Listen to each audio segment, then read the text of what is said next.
Okay, ito naman. O, 'di ba? Nakasakay ka na ba, Jennifer, sa mga eroplano? Na-try mo nang sumakay? Hindi pa po, sir. Pero may passport na ako. So, para ko saan pumunta sa mga favorite places with my bebe. Sana makapunta kami sa Japan, sa France, saan pa ba? Magandang pumunta sa Mindanao. Ayan, madaming mga magandang puntahan. Sa Visayas.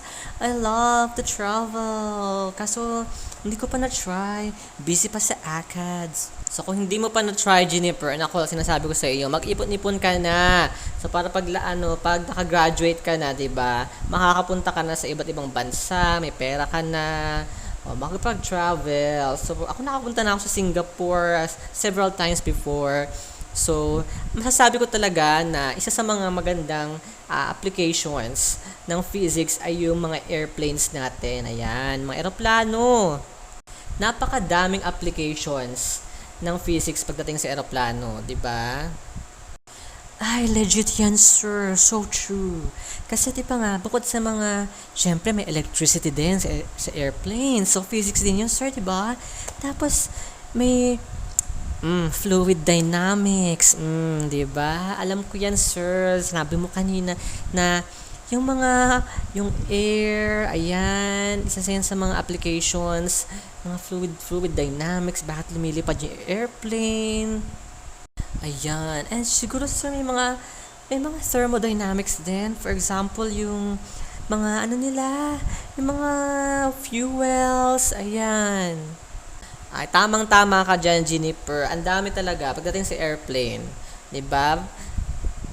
Isa yan sa mga magandang pag-aralan sa physics. Hopefully, excited yung mga nakikinig sa atin. Pag-aralan, paano ba lumilipad ang eroplano? 'Di ba? Andyan yung mga lift ng airplane, may friction din yan. So, ayan. Marami yung applications. O, eto pa isa. O, battery. O, di ba, Jennifer, yung cellphone mo may battery. Ano pa ba yung mga may batteries? Remote? Ano pa ba? Mga laruan na iba, may mga battery yan, di ba? Oo, sir. Naalala ko yung ano ko, yung nagva-vibrate. May battery yun. Yung sa mukha ko, pang massage ko ng mukha.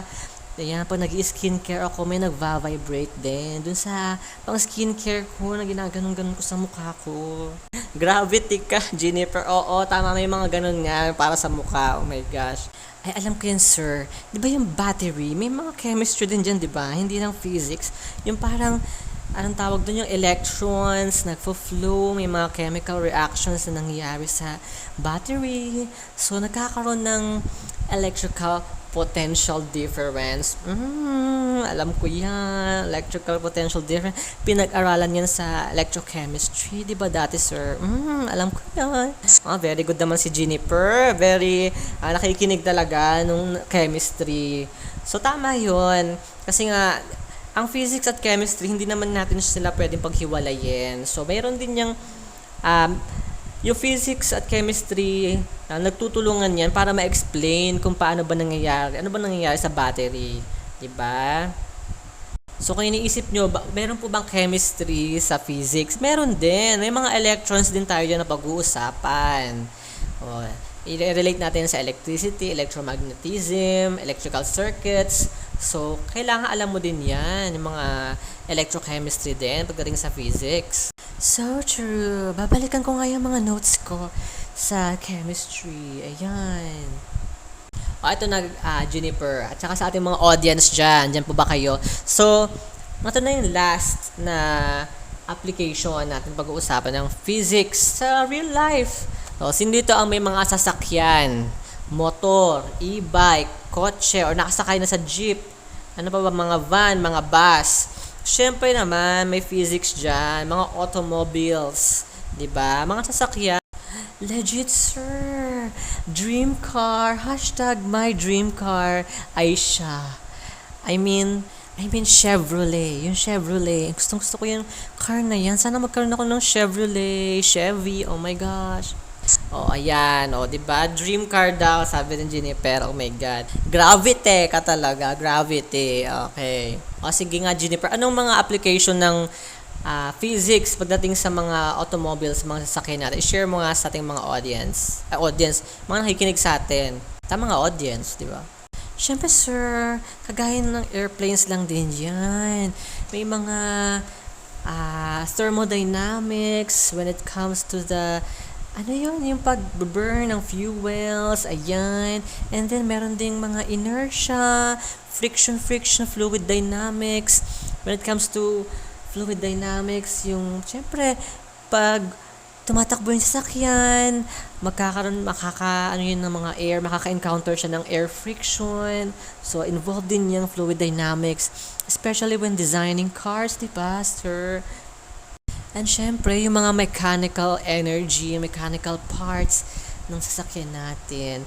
May mga moving parts yan. So, involved ang physics dyan. Mga dynamics, strength of materials, yung mga kinematics, ayan, kinematics. Ayun, sir. Ayan, tama yan, tama. Ang dami talaga pagdating sa mga automobile. So, ayan na. So, ayan yung mga binigay natin, Jennifer. Yung mga pag-usapan natin ng mga iba't ibang applications ng physics. So, ito na nga ang tanong. Ito na ang chika. Ano ang tanong natin para sa ating mga nakikinig sa atin, mga audience, okay? Mga listeners natin. So, lahat yan, mga applications ng physics. Examples lang ang mga yan. Tapos, ano sa tingin nyo kaya, guys? Ang definition or what is physics base sa mga nakikita nyong mga or narinig nyong mga application ng physics or yung mga nakita nyo sa bahay nyo, sa school, sa labas ng bahay na mga bagay kung saan yung physics ay na-apply base dyan sa mga examples na yan na makikita nyo sa real world. Ano ba yung definition ng physics? What is physics ba? Ano siya? Diba, Jennifer? How about you, Jennifer, para sa'yo? Ano ba yung physics para sa'yo? Base sa mga examples natin kanina. For me, sir, napapansin ko lang sa mga examples kanina, nasa natin siya itong mga bagay na to parang nasa earth, diba? Nasa earth natin, nasa world natin, ito sa earth. And ito yung mga bagay na to, na-explain ng physics kung paano sila gumagana o nangyayari.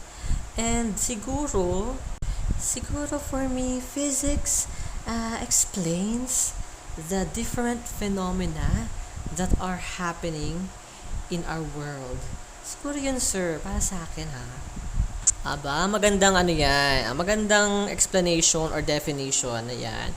So, sa inyo guys, mga audience natin dyan, ano sa inyo what is physics para sa inyo?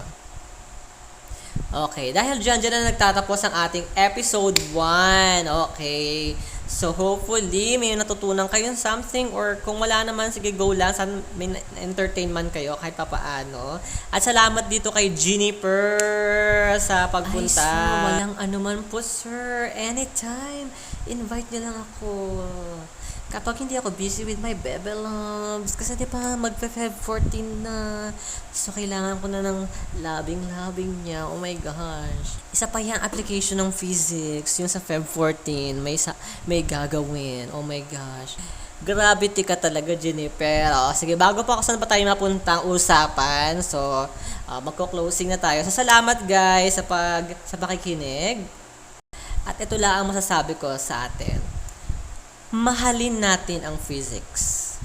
Yun na guys, paalam. See you next episode. Bye! Bye-bye!